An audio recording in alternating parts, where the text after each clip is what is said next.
lost a lot of friends over the years, you know, a lot. I lost so many that I feel like I got more friends in heaven than I do on the streets.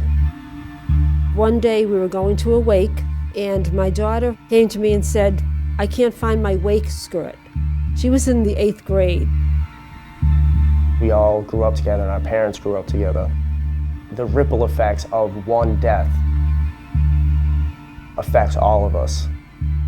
To think of all the people that we know that have passed and to think of what they could be doing right now, it's a terrible tragedy is what it is. I feel like the last man standing, like, you know, who's ran this long?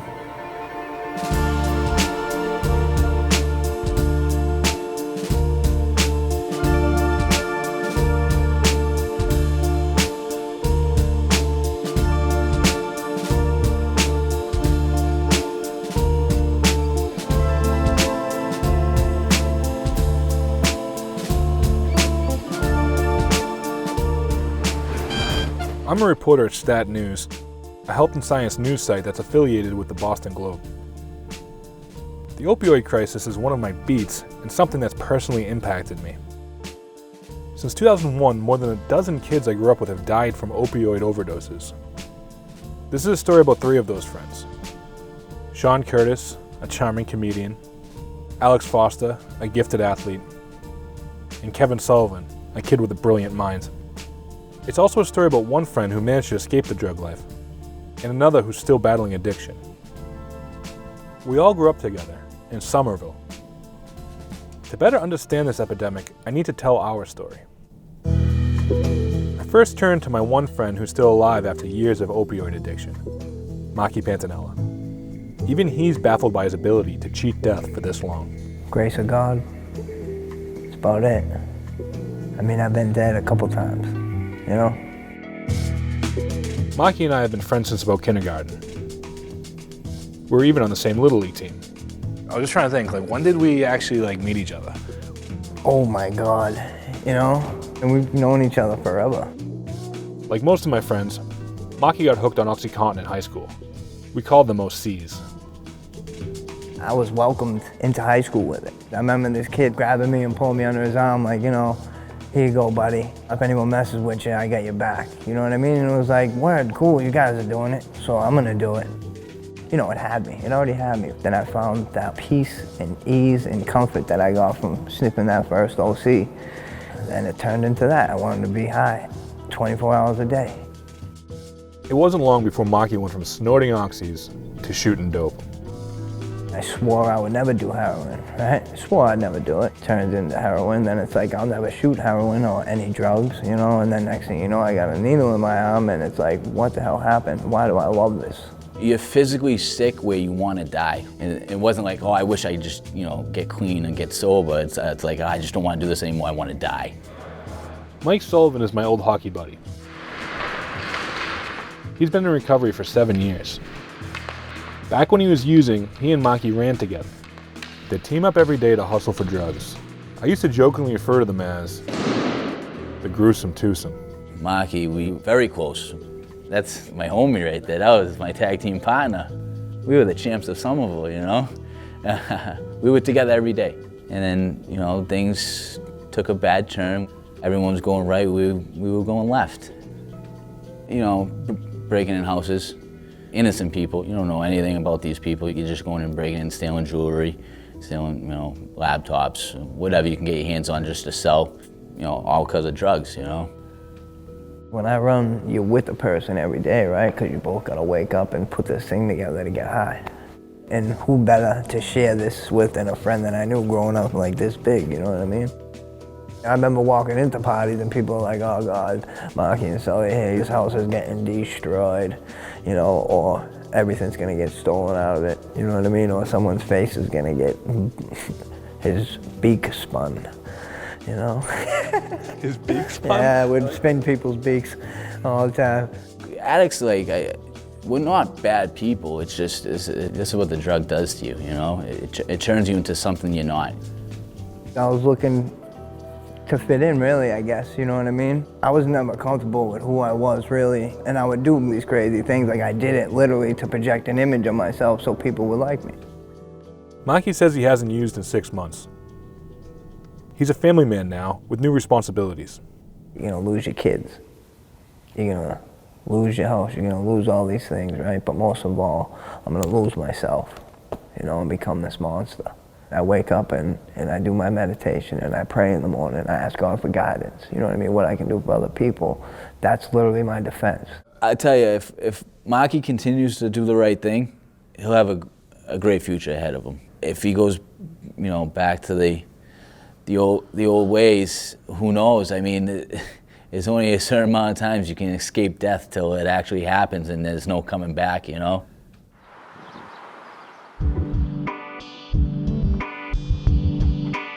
Somerville sits next to Boston and Cambridge, home to Harvard and MIT. With its long blocks of 2- and 3-family houses, it's one of the most densely populated places in the country. When I was growing up, Somerville had a reputation as a place for tough guys. It was home to the infamous Winter Hill Gang until 1980, when notorious Irish mobster Whitey Bulger moved its operations to Boston. One politician joked that someone should just put a fence around Somerville and give everyone 15 years. Today, Somerville has become a trendy neighborhood with high rents and expensive shops. It's come a long way since the days of my youth when people called our city Slummerville. The difference between being brought up in Somerville and moving to Somerville is like this big! When I lived far away from here and people would ask me where I'm from, I would say Boston. And they said, really, where in Boston? I said Somerville. They were like, oh, my condolences, I'm sorry to hear that. Mike Curtis is a Somerville firefighter and a close friend. His younger brother, Sean, died from an overdose in 2016. I always found Sean to be one of the wittiest kids around. Who's the baby crying? Look at her. Doesn't she just sweep you off your feet? He was a great kid. He was a true gentleman.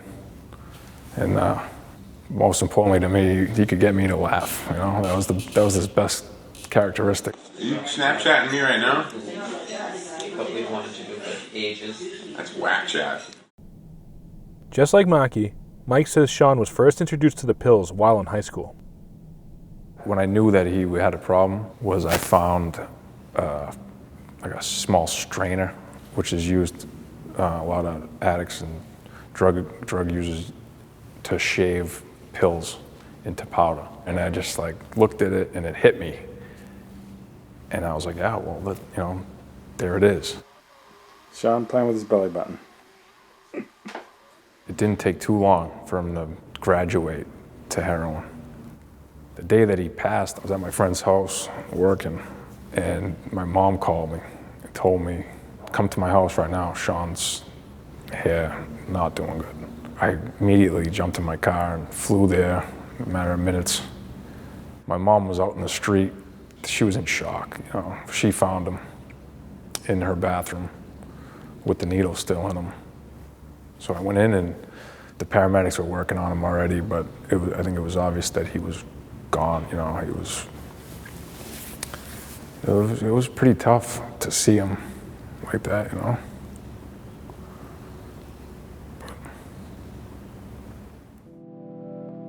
Alex Foster and Kevin Sullivan were also taken way too soon. They were close friends of mine. They would use together. Occasionally, they ran together. Alex was a talented basketball player with a big heart. Unlike my other friends, his drug addiction started after high school. He was empathetic. He cared about people. If he found an injured animal, he'd bring it home to take care of it. And one day he made me drive at rush hour to the animal hospital in Boston with an injured squirrel. He was a truly gifted athlete. He was 6'5" in high school, left-handed. One thing that did come from his sports career was anxiety. Coach Malillo was his coach. Mike, your son is the best kid ever I've had in 17 years at practice. The clock starts, he becomes passive. He wouldn't do what he knew he could do. I think that was the seed, whatever anxiety disorder he might have possessed. The first time he tastes the opioid, all that anxiety goes away. He used to come home sometimes when I kind of knew he had been using and say, I really feel good. Where most of the time after he was 15, 16 years old, if he was home, he was headsets, sullen, Don't touch me, don't talk to me. I didn't know anything about drugs or addiction. A couple of times our daughters would say, "Can't you tell that he's high?" No, I can't. I thought he was in a good mood. You know, eventually you learn more, but the first thing I remember noticing, and opening the kitchen drawer and saying, "Where on earth are all the spoons?" It's kind of one of those things that when they teach you about addiction and keeping your kids safe, that's probably the first thing they should tell you. If your spoons are disappearing, you have a problem. Foster was super nice, and he was always super polite. My parents loved him. Brienne Sullivan's brother, Kevin, who of course, as being Boston, we also called Sully, was close friends with Alex Foster.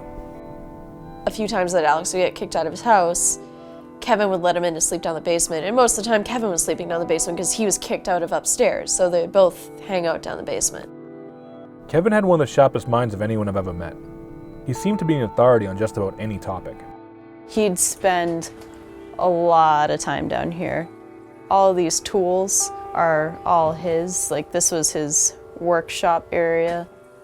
You could pick up and learn how to do electrical and carpentry without any sort of class. He knew enough about law to defend himself when he was arrested. I think if addiction hadn't been a factor, it really is kind of limitless what he could have done. In 2004, Brienne and Kevin's younger brother Ryan was stabbed to death in a street altercation when he happened upon the scene of a fight. His death devastated all of us, especially his brother, Kevin. When his younger brother passed, I think that hit him hard. Self-medication is strong around there. He was huge in helping me get through Ryan's death, but he didn't get through it. That night definitely changed everything for my family. Some of Sully's writings expressed the hurt he was feeling and how he abused alcohol and drugs to relieve his pain. He wrote, "What makes a man with a nasty taste for strong drink and recreational drug use, a strict regimen of which I undertake to avoid dealing with my 5 dead friends and dead brother, enough guys to play a regulation hockey game." As Kevin's addiction intensified, Alex Foster's did too. By the end of 2013, Alex was using heavily and had overdosed a few times. You don't give up, but you feel like we're there, we're done with it, and you even get to the point where you want it to end one way or the other. You know, and that's, like I said, laying in bed at night going, "Take me," you know. In January 2014, Alex overdosed and died in the bathroom of a burrito shop in Somerville. A mixture of cocaine and the synthetic opioid, fentanyl, was found in his body. He was 28 years old. Going to the emergency room and sitting there, and they made us sit down and wait for the nurse to come out and tell us. So we knew, but we didn't want to, even then didn't want to believe it. And then when they tell you, it's a weird feeling of total devastation and relief, because at least now it's over. It definitely hit hard. I think because he was with Kevin so often, and because they were doing the same stuff, I think it kind of hit me that, Kevin might not make it through this. My mother stopped Kevin coming outside the door at his funeral home at Alex's wake, and she grabbed him by the arm. She said, looked him right in the eye, and she said, "I don't want to come here for you next."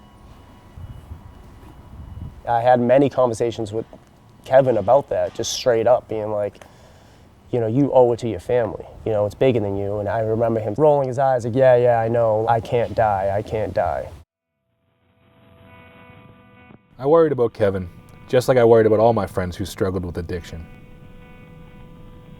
But I always convinced myself that if anyone could outsmart this disease, it was Sully. It was a Tuesday night. He was outside of my house, and he said that he had just come by because he wanted to talk to me. And I remember thinking, oh my God, he actually sounds coherent.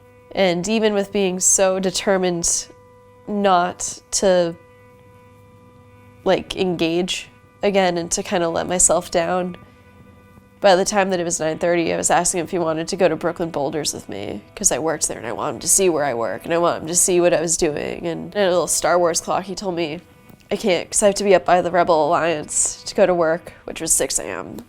And then the next day is when my mom called. And so then we found him in the basement. The oxygen had been cut off too long. So even though we got him to the hospital, he was brain dead. I stayed with him overnight because I thought no matter what, he would have stayed with me.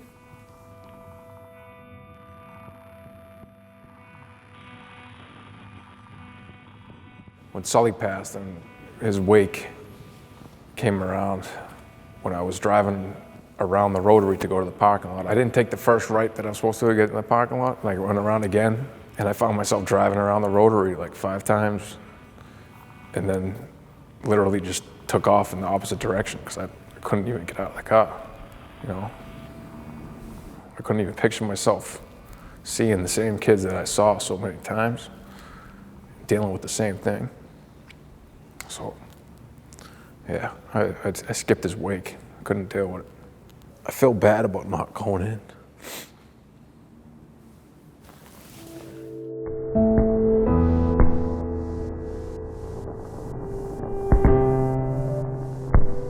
Losing Alex, Kevin, and Sean was devastating for me and my friends.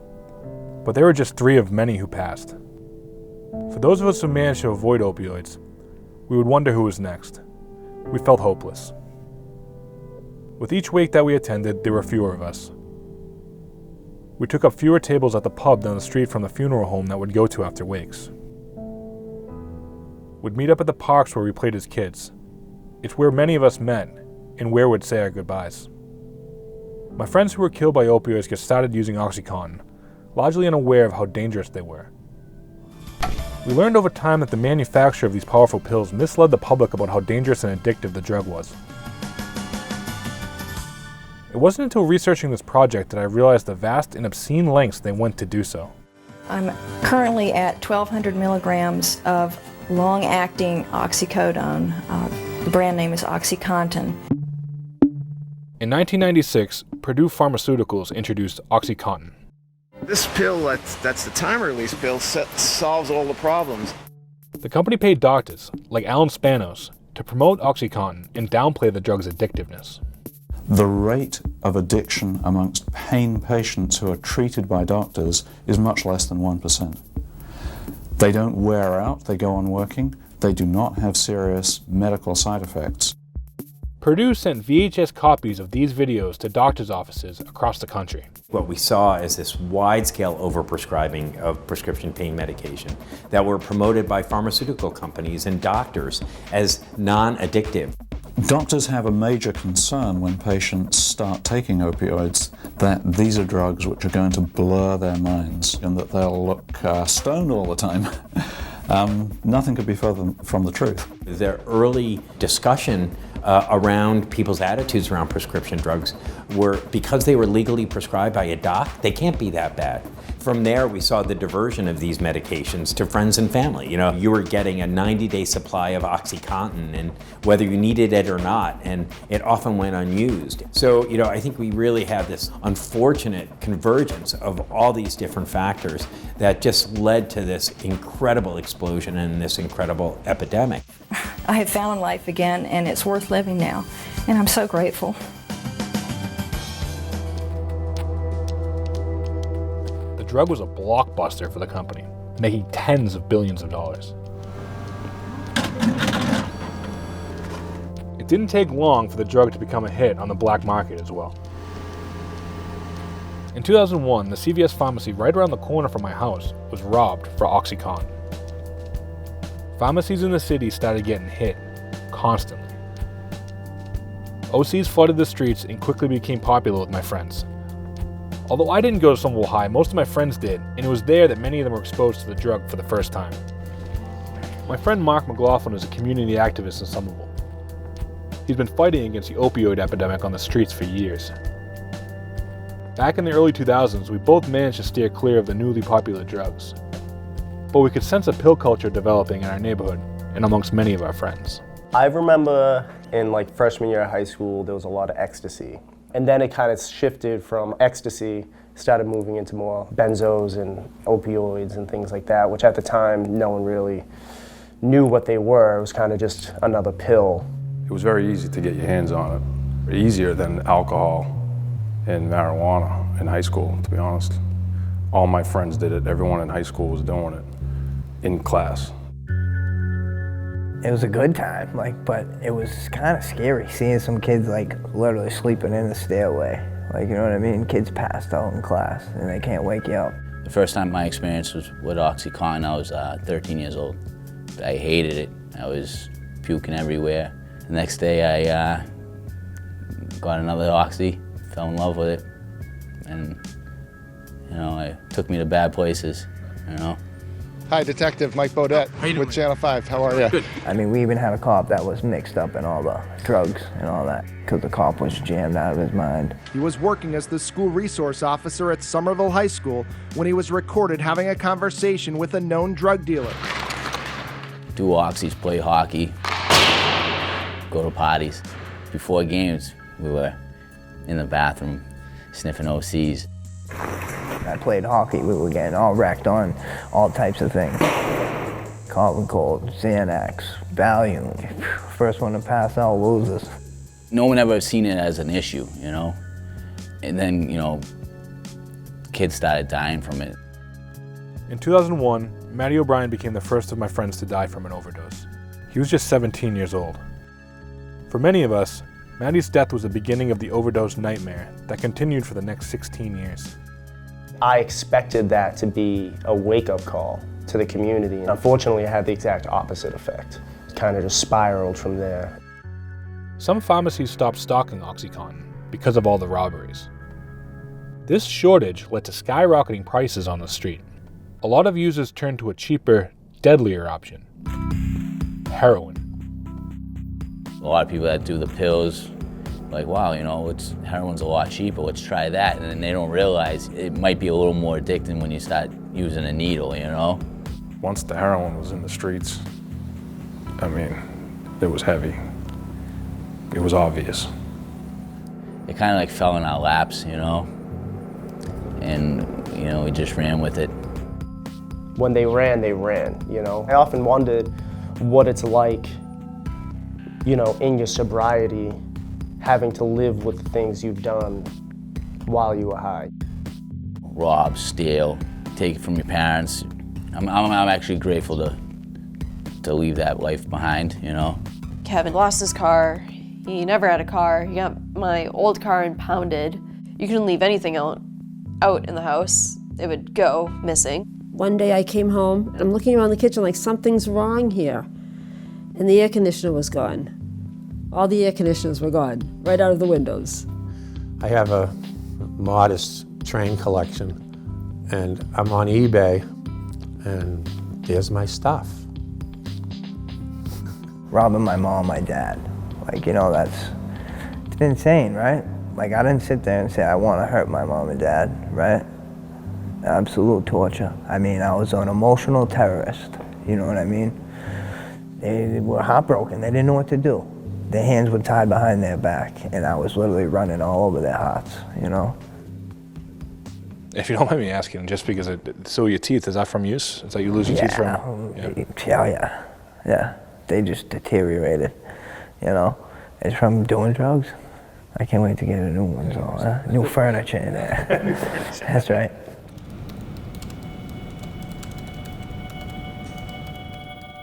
After this interview with Maki, I came away feeling hopeful.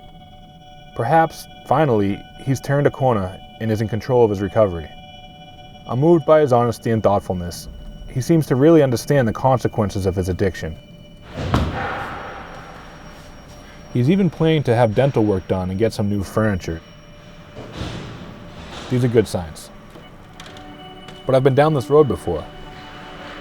I've made a few attempts to see Maki again. Each time he says he'll get back to me, but he never does. My wife and I just found out we're expecting a baby, and I want to tell him in person. I'm beginning to worry. Is Maki running again?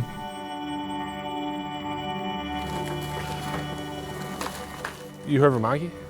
Yeah, he hit me up on Facebook randomly, actually, in a message. He said, I'm in rough shape, but I just locked myself in my apartment. I'm kicking the habit again. Fucked up about a month ago. Can't keep doing this, so I'm locking myself away for a week and getting through. I'll call you when I'm clean, all right? Love you, bro. Call him up, dude. I'll go fucking pick him up. Yeah. That'd be hilarious. Yeah, I want that kid in my car right now. At the tone, please record your voice message. Maki, it's Hoagie. Chilling with Curtis right now. I got some good news for you. Give me a ring if you get this, man. Talk to you later.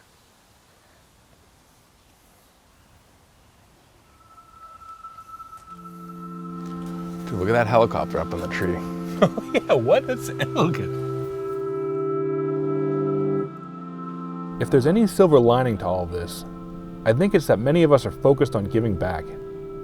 Michael and Maureen started the Alex Foster Foundation, which advocates for more awareness around addiction and treatment. 2,107 Massachusetts residents died of addiction-related causes in 2016. The national number was 64,000 people.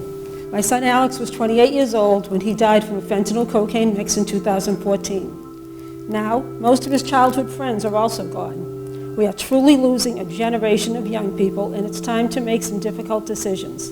Oh no, that's the FedEx man. I think he's waited his whole life to be outside when the FedEx man is outside. Brianne Sullivan is studying the link between gentrification and addiction. A lot of my friends who struggle with opioids also definitely struggle with the idea of gentrification, the idea of being pushed out of a place. We're out here basically trying to make the initial contact with a lot of kids that aren't being reached by services. Mark McLaughlin spent years doing outreach work. The ripple effect of one death is devastating to the community, let alone dozens upon dozens. It's driven the work I do. It's driven, my commitment to my community and to give back and try to stop the cycle. As a firefighter, Mike Hurst will often respond to calls of an overdose in the city, only to find the person who OD'd is a friend. Yeah, that's happened to me probably 24 times, at least. Like people that I know their middle names, I know their parents, I know their brothers and sisters, and I know them personally. So, I mean, that's always a tough thing. And whether or not I do know them or not, it happens every single day. My father always says, you're one of the lucky few to get out of it. And it's true. I have a nephew, he's 8. I love him to death, I want to be here for this kid, And that's when I decided where I was like, I gotta do the right thing, I want to get my life together and be around for him. Maybe someday have a kid of my own,